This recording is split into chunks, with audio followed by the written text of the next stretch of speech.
Scope of psychology. The scope of a subject is usually discussed based on its application in various fields and the branches, topics, and the subject matter it deals with. Scope of psychology ಅಂದರೆ psychology ನಾವು ಯಾವ ಫೀಲ್ಡಲ್ಲಿ use ಮಾಡ್ತೀವಿ, ಅದರ topic, branches ಮತ್ತು ಆ subject ಮ್ಯಾಟರ್ನ ನಾವು ಎಲ್ಲೆಲ್ಲಿ ಕಾಣಬಹುದು ಅನ್ನೋದನ್ನು ಸ್ಕೋಪ್ ಆಫ್ ಸೈಕಾಲಜಿ ಹೇಳುತ್ತೆ. Next important is major branches of psychology. ಏನು ಸೈಕಾಲಜಿಯ ಬ್ರಾಂಚಸ್? ಒಂದು pure psychology and applied psychology. ಎರಡು ಥರ ಸೈಕಾಲಜಿ ನಾವು ನೋಡಬಹುದು.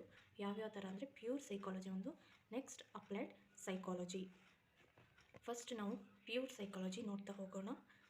Pure psychology it provides the theoretical framework of the subject. ಅಂದರೆ ಪ್ಯೂರ್ ಸೈಕಾಲಜಿಯಲ್ಲಿ ನಾವು ಥಿಯರಿಟಿಕಲ್ ಆಗಿರುವಂಥ ಒಂದು ಸಿಸ್ಟಮೆಟಿಕ್ ಆಗಿರುವಂಥ ಫ್ರೇಮ್ವರ್ಕಲ್ಲಿ ನಾವು ಸಬ್ಜೆಕ್ಟ್ ಮ್ಯಾಟರ್ನ ಕಾಣಬಹುದು. ಪ್ಯೂರ್ ಸೈಕಾಲಜಿಯಲ್ಲಿ ಏನೇನು ಬ್ರಾಂಚಸ್ ಬರುತ್ತೆ ಮತ್ತು ಬ್ರಾಂಚಸ್ ಆಫ್ ಪ್ಯೂರ್ ಸೈಕಾಲಜಿ ಮತ್ತೆ ಡಿವೈಡ್ ಆಗಿರುತ್ತೆ, ಅದು ಹೇಗೆ ಅನ್ನೋದನ್ನು ನಾವು ನೋಡ್ತಾ ಹೋಗೋಣ. ಯಾವುದ್ಯಾವುದು ಅಂತ ನೋಡ್ತಾ ಹೋಗೋಣ. ಬ್ರಾಂಚಸ್ ಆಫ್ ಪ್ಯೂರ್ ಸೈಕಾಲಜಿ, ಅದರಲ್ಲಿ ಮತ್ತೆ general psychology, abnormal psychology, developmental psychology, social psychology and differential or individual psychology ಅಂತ ನೋಡ್ಬೋದು. ಯಾವುದ್ಯಾವುದು?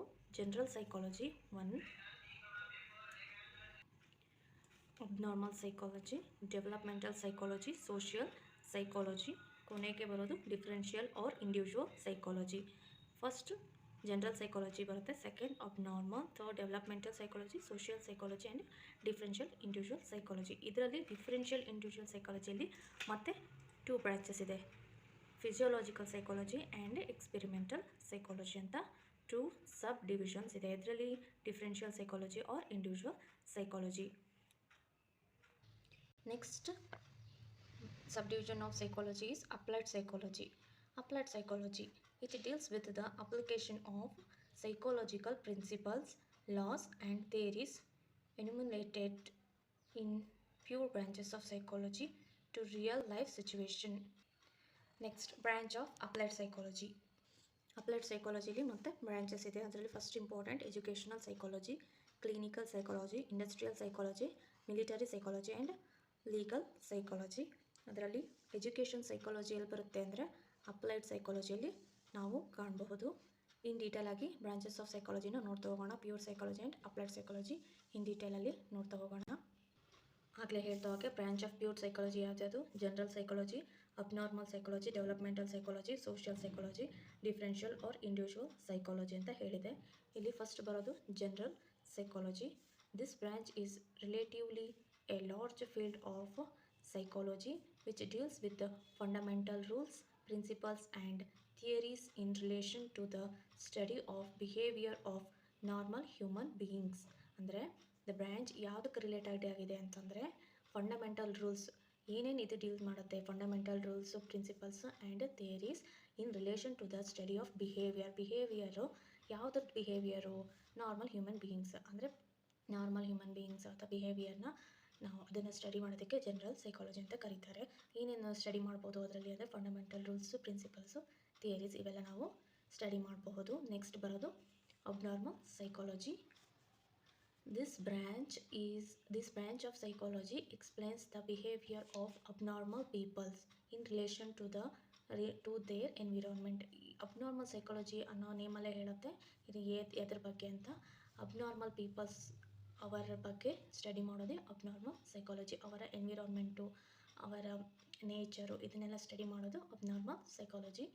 ದ ಕಾಸು, symptoms and treatment of the abnormalities of behaviour is the subject matter of this branch. ಏನೇನು ಬರುತ್ತೆ ಇದರಲ್ಲಿ ಅಂದರೆ ಏನಕ್ಕಾಯಿತು causes, symptoms ಅಂದರೆ nature and treatment, ಅವ್ರಿಗೆ ಏನೇನು ಟ್ರೀಟ್ಮೆಂಟ್ ಕೊಡಬೇಕು ಅನ್ನೋದ್ರ ಬಗ್ಗೆ ನಾವು ಅಬ್ನಾರ್ಮಲ್ ಸೈಕಾಲಜಿಯಲ್ಲಿ ನೋಡ್ತಾ ಹೋಗ್ತೀವಿ. ನೆಕ್ಸ್ಟ್ ಬರೋದು developmental psychology. It describes the process of growth and development in relation to the behaviour of an individual from birth to old age. ಇಲ್ಲಿ ನಾವು ಏನೇನು ನೋಡ್ತಾ ಹೋಗ್ಬೋದು ಅಂದರೆ process of growth and development. Growth ಮತ್ತು ಡೆವಲಪ್ಮೆಂಟ್ ಬಗ್ಗೆ ನಾವು ತಿಳ್ಕೊಳ್ತಾ ಹೋಗ್ತೀವಿ. ಯಾವುದಕ್ಕೆ ರಿಲೇಟೆಡ್ ಆಗಿರೋದು ಬಿಹೇವಿಯರ್, ಇಲ್ಲಿ ಏನೇ ನೋಡಿದ್ರು ನಾವು ಬಿಹೇವಿಯರ್ನೇ ನಾವು ಸ್ಟಡಿ ಮಾಡೋದು. ಬೇಸ್ ಏನಿದೆ ನಾವು ಬಿಹೇವಿಯರ್ ಬಗ್ಗೆನೇ ಬೇಸಲ್ಲಿ ಇಟ್ಕೊಂಡು ನಾವು ಸ್ಟಡಿ ಮಾಡಬೇಕಾಗುತ್ತೆ. ಯಾವುದ್ರ ಬಗ್ಗೆ ಅಂದರೆ ಇಂಡಿವಿಜುವಲ್, ಒಬ್ಬರ ವ್ಯಕ್ತಿಯ ಬಗ್ಗೆ ಬರ್ತಿಂದ ಇಟ್ಕೊಂಡು ಓಲ್ಡ್ ಏಜ್ ತನಕ ನಾವು ನೋಡುವಂತಹ ಸ್ಟಡಿ ಮಾಡುವಂತಹ ಸೈಕಾಲಜಿ ಯಾವುದು? Developmental psychology. ಅದರಲ್ಲಿ 3 ಡಿವಿಷನ್ ಬರುತ್ತೆ, 3 ಡಿವಿಷನ್, ಸಬ್ ಡಿವಿಷನ್. ಯಾವುದ್ಯಾವುದು? Child psychology, adolescent psychology, next adult psychology. ಈ 3 ಸಬ್ ಡಿವಿಷನ್ ಎದ್ರಲ್ಲಿ ಬರುತ್ತೆ? ಯಾವ ಡಿಪಾರ್ಟ್ಮೆಂಟಲ್ಲಿ ಬರುತ್ತೆ? ಯಾವ ಸಬ್ ಬ್ರ್ಯಾಂಚಸಲ್ಲಿ ಬರುತ್ತೆ ಅಂದರೆ ಡೆವಲಪ್ಮೆಂಟಲ್ ಸೈಕಾಲಜಿ. ಇದರಲ್ಲಿ ಡೆವಲಪ್ಮೆಂಟಲ್ ಸೈಕಾಲಜಿ ಯಾವ ಬ್ರ್ಯಾಂಚಲ್ಲಿ ಬರುತ್ತೆ? ಪ್ಯೂರ್ ಸೈಕಾಲಜಿಲಿ ಬರುತ್ತೆ. Next social psychology. ಸೋಷಿಯಲ್ ಅನ್ನೋ ವರ್ಡಲ್ಲಿ ನಮಗೆ ಗೊತ್ತಾಗುತ್ತೆ ಗ್ರೂಪ್ ಅನ್ನೋದ್ರ ಬಗ್ಗೆ, ಕಮ್ಯುನಿಟಿ ಅನ್ನೋದ್ರ ಬಗ್ಗೆ, ಸೊಸೈಟಿ ಅನ್ನೋದು, ಇವೆಲ್ಲವೂ ಎದ್ರಲ್ಲಿ ಬರುತ್ತೆ? ಸೋಷಿಯಲಲ್ಲಿ ಬರುತ್ತೆ. It deals with group behaviour, group, okay, and inter relationship of the people among themself. Social ಅಂದ್ರೆ ಏನು ಹೇಳುತ್ತೆ? ಗ್ರೂಪು, ಸೊಸೈಟಿ ಅನ್ನೋದು ಮೆನ್ಷನ್ ಮಾಡುತ್ತೆ. ಇದರಲ್ಲಿ ಏನೇನು ತಿಳ್ಕೊಬೋದು ಅಂದರೆ ಒಬ್ಬ ವ್ಯಕ್ತಿ ಗ್ರೂಪಲ್ಲಿದ್ದಾಗ, ಜಾಸ್ತಿ ಗುಂಪಲ್ಲಿದ್ದಾಗ ಯಾವ ಥರ ಅವನು ಇರ್ತಾನೆ ಅನ್ನೋದನ್ನು, ಮತ್ತು ಬೇರೆಯವ್ರ ಜೊತೆ ಹೇಗಿರ್ತಾನೆ ಅನ್ನೋದನ್ನು ನಾವು ಸೋಷಿಯಲ್ ಸೈಕಾಲಜಿಯಲ್ಲಿ ನಾವು ಕಾಣಬಹುದು, ಅದನ್ನು ಸ್ಟಡಿ ಮಾಡಬಹುದು. It principles governing social relation, organisation, practice, customs, public opinion, justice, tradition and social institution are studied in this field. ಇದರಲ್ಲಿ ಏನೇನು ಬರುತ್ತೆ? ಆರ್ಗನೈಸೇಷನ್ನು, ಕಸ್ಟಮ್ಸು, ಪಬ್ಲಿಕ್ಸ್, ಇವರೆಲ್ಲ ಬರೋದು ಇದರಲ್ಲಿ ಸೋಷಿಯಲ್ ಸೈಕಾಲಜಿಯಲ್ಲಿ ಬರ್ತಾ ಹೋಗುತ್ತೆ. Next differential psychology or individual psychology. ಇದರಲ್ಲಿ ಮತ್ತೆ sub division physiological psychology and experimental psychology. Differential psychology ಅಂದರೆ it deals with the individual difference ಬಗ್ಗೆ ನಾವು ಸ್ಟಡಿ ಮಾಡ್ತೀವಿ. It studies variations in human beings in respect of intelligence, interest, personality, race, mental status, types of temperature, personalities. ಇವೆಲ್ಲ ಏನೇನು ಬರುತ್ತೆ? ಇದ್ರ ಬಗ್ಗೆ interest, intelligence, personality, ಇದ್ರ ಬಗ್ಗೆ ಸ್ಟಡಿ ಮಾಡೋದು. ಅಂದರೆ ಒಬ್ಬ ವ್ಯಕ್ತಿ ಒಬ್ಬ ವ್ಯಕ್ತಿ ಬಗ್ಗೆ ಅವನ ಇಂಟ್ರೆಸ್ಟ್ ಏನು, ಅವನ ಪರ್ಸನಾಲಿಟಿ ಏನು, ಅವನ ಇಂಟೆಲಿಜೆನ್ಸ್ ಲೆವೆಲ್ ಎಷ್ಟಿದೆ, ಇದನ್ನು ನಾವು ನೋಡೋದು ಎಲ್ಲಿ ಅಂದರೆ ಇಂಡಿವಿಜುವಲ್ ಸೈಕಾಲಜಿಯಲ್ಲಿ ನಾವು ನೋಡ್ತಾ ಹೋಗ್ಬೋದು. ಅದರಲ್ಲೇ sub divisions as physiological psychology ಮತ್ತು ಎಕ್ಸ್ಪೆರಿಮೆಂಟಲ್ ಸೈಕಾಲಜಿ, 2 ಸೈಕಾಲಜಿ ನಾವು ಎಲ್ಲಿ ಕಾಣ್ಬೋದು? ಇಂಡಿವಿಜುವಲ್ ಸೈಕಾಲಜಿಯಲ್ಲಿ ಕಾಣಬಹುದು. Physiological psychology it deals with the biological and physiological basis of ಬಿಹೇವಿಯರ್ನ ನಾವು ಬೇಸಾಗಿ ಇಟ್ಕೊಂಡು ಬಯೋಲಾಜಿಕಲಿ ಮತ್ತು ಫಿಸಿಕಲಿ ಮತ್ತು ಬಯೋಲಾಜಿಕಲಿ ನಾವು ಒಬ್ಬ ವ್ಯಕ್ತಿನ ನಾವು ಸ್ಟಡಿ ಮಾಡೋದು ಇದರಲ್ಲಿ ಫಿಸಿಯೋಲಾಜಿಕಲ್ ಸೈಕಾಲಜಿಯಲ್ಲಿ ಸ್ಟಡಿ ಮಾಡ್ತಾ ಹೋಗ್ಬೋದು. This physiological structure and function of the nervous system and the glands in relation to the cognitive, conative and affective behaviour of human beings is the subject matter of this branch. ಇಲ್ಲಿ ನಾವು ಏನೇನು ನೋಡ್ತಾ ಹೋಗ್ಬೋದು ಅಂದರೆ cognitive, conative and affective behaviours, ಈ 3 ಬಿಹೇವಿಯರ್ನ ನಾವು ಒಬ್ಬ ವ್ಯಕ್ತಿಯಲ್ಲಿ ಕಾಣ್ತೀವಲ್ಲ ಅದನ್ನು ಸ್ಟಡಿ ಮಾಡೋದು ಎಲ್ಲಿ ಅಂದರೆ ಫಿಸಿಯೋಲಾಜಿಕಲ್ ಸೈಕಾಲಜಿಯಲ್ಲಿ ನಾವು ಸ್ಟಡಿ ಮಾಡ್ತಾ ಹೋಗಬಹುದು. Next experimental psychology. This branch explains the ways and means of carrying out the physiological experiments by using scientific method under controlled or laboratory setting for the study of mental process and behavior of animals and human beings. Experimental ಸೈಕಾಲಜಿಯಲ್ಲಿ ನಾವು ಏನು ಮಾಡ್ಬೋದು ಅಂದರೆ ಇಲ್ಲಿ cognitive, conative and affective behaviours ನಾವು ನೋಡ್ತೀವಲ್ಲ, study ಮಾಡ್ತೀವಲ್ಲ, ಅದು ಎಕ್ಸ್ಪೆರಿಮೆಂಟಲ್ ನಾವು ಸ್ಟಡಿ ಮಾಡ್ತೀವಿ. ಕಂಟ್ರೋಲ್ಡ್ ಆ್ಯಂಡ್ ಲ್ಯಾಬೊರೇಟರಿ ಅಂದರೆ ಕಂಟ್ರೋಲಲ್ಲಿ ಮತ್ತು ಲ್ಯಾಬೊರೇಟರಿ ಸೆಟ್ಟಿಂಗಲ್ಲಿ ನಾವು ಬಿಹೇವಿಯರ್ನ ಸ್ಟಡಿ ಮಾಡೋದಕ್ಕೆ ಎಕ್ಸ್ಪೆರಿಮೆಂಟಲ್ ಸೈಕಾಲಜಿಯಲ್ಲಿ ನಾವು ಆ ಮೆಥಡ್ನ ಯೂಸ್ ಮಾಡಿಕೊಂಡು ಸ್ಟಡಿ ಮಾಡೋದಕ್ಕೆ ಈ ಬ್ರ್ಯಾಂಚನ್ನು ಯೂಸ್ ಮಾಡ್ಕೊಳ್ತೀವಿ. Next branches of applied psychology ನೋಡ್ತಾ ಹೋಗೋಣ. Next branch of applied psychology, ಇದು ಎದ್ರಲ್ಲಿ ಬರುತ್ತೆ?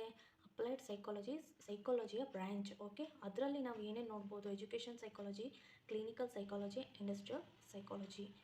ಎಜುಕೇಷನ್ ಸೈಕಾಲಜಿ ಅಂದರೆ ನಾವು name itself it will tell the definition, that is it is related to the education, learning, teaching etcetera. ಇದು ಹೆಸರೇ ಹೇಳುತ್ತೆ ಇದು ಇದಕ್ಕೆ ಸಂಬಂಧಪಟ್ಟಿರೋದು ಅಂತ. It deals with the application of psychological principles, theories and techniques to the human behaviour in educational situation. ನೋಡಿ, ಇದೆಲ್ಲ principles, theories, techniques ಎಲ್ಲ ಸೈಕಾಲಜಿ ಇದೆಲ್ಲ ಅದು ಎಲ್ಲ ಅಪ್ಲೈ ಆಗುತ್ತೆ? ಎಜುಕೇಷನ್ ಸಿಚುವೇಷನಲ್ಲಿ ಅಪ್ಲೈ ಆಗೋದನ್ನು ನಾವು ಸ್ಟಡಿ ಮಾಡೋದು ಎಜುಕೇಷನ್ ಸೈಕಾಲಜಿ ಅಂತ ಕರೀತಾರೆ. This includes to improving all aspects of teaching learning process. ಇದನ್ನು ಇಂಪ್ರೂವ್ಮೆಂಟ್ ಮಾಡಲಿಕ್ಕೆ ಏನೇ ಟೀಚಿಂಗ್ ಲರ್ನಿಂಗ್ ಪ್ರೋಸೆಸನ್ನು ಇಂಪ್ರೂವ್ಮೆಂಟ್ ಮಾಡಲಿಕ್ಕೆ ಇದನ್ನು ನಾವು ಯೂಸ್ ಮಾಡ್ಕೊಳ್ತೀವಿ. ಓಕೆ, ನೆಕ್ಸ್ಟ್ ಬರೋದು clinical psychology. Clinical psychology, it explains the cause of abnormal behavior of a client and suggests individual or group therapy for the treatment of affected person in society. ಅಂದರೆ ಒಬ್ಬ ಪೇಷಂಟ್ನ study ಮಾಡಿ ಅವರಿಗೆ treatment ಕೊಡಲಿಕ್ಕೆ clinical psychology ಅನ್ನೋ ಒಂದು branch use ಆಗುತ್ತೆ. Next industrial psychology, this seeks application of psychological principles theories and techniques for the study of human behaviour in relation to the industrial environment. Okay, industrial ಎನ್ವಿರಾನ್ಮೆಂಟಲ್ಲಿ use ಆಗುವಂಥ psychology industrial psychology. ಅದರಲ್ಲಿ ಏನೇನು ಬರುತ್ತೆ? Training, selection, placement, ಯಾವ ವ್ಯಕ್ತಿನ ನಾವು placement ತೊಗೊಳ್ಬೇಕು, ಎಂಥ ವ್ಯಕ್ತಿ ಈ ಪ್ಲೇಸಿಗೆ ಸೆಟ್ ಆಗ್ತಾರೆ, ಈ ಪೋಸ್ಟಿಗೆ ಸೆಟ್ ಆಗ್ತಾರೆ, ಅವ್ರಿಗೆ ಟ್ರೈನಿಂಗ್ ಹೇಗೆ ಕೊಡಬೇಕು, ಅವ್ರನ್ನ ಹೇಗೆ ಸೆಲೆಕ್ಟ್ ಮಾಡಬೇಕು, ಆಮೇಲೆ ಲೇಬರ್ ಪ್ರಾಬ್ಲಮ್ಸ್ ಏನೇನು ಬರುತ್ತೆ, ಮತ್ತು ಲೇಬರ್ಸ್ ಮತ್ತು ಗುಡ್ ರಿಲೇಷನ್ಶಿಪ್ ಹೇಗೆ ಬಿಲ್ಡಪ್ ಮಾಡಬೇಕು, ಇದೆಲ್ಲ ಎದ್ರಲ್ಲಿ ಬರುತ್ತೆ? ಇಂಡಸ್ಟ್ರಿಯಲ್ ಸೈಕಾಲಜಿಯಲ್ಲಿ ಬರ್ತಾ ಹೋಗುತ್ತೆ. Most important thing in education psychology, ಅದರಲ್ಲಿ scope, method of education psychology. ಮೆಥಡ್ಸಲ್ಲಿ introspection, observation, experimentation, case study ಅದು ಬರುತ್ತೆ. ನೆಕ್ಸ್ಟ್ ಟೆಸ್ಟಿಂಗ್ ಆರ್ ಸೈಕಾಲಜಿಕಲ್ ಟೆಸ್ಟಲ್ಲಿ ಯಾವ್ಯಾವ? Interview, questionnaire, survey method. 3 ಮೆಥಡಲ್ಲಿ ನಾವು ಟೆಸ್ಟಿಂಗ್ ಕಾಣ್ಬೋದು. Next school of psychology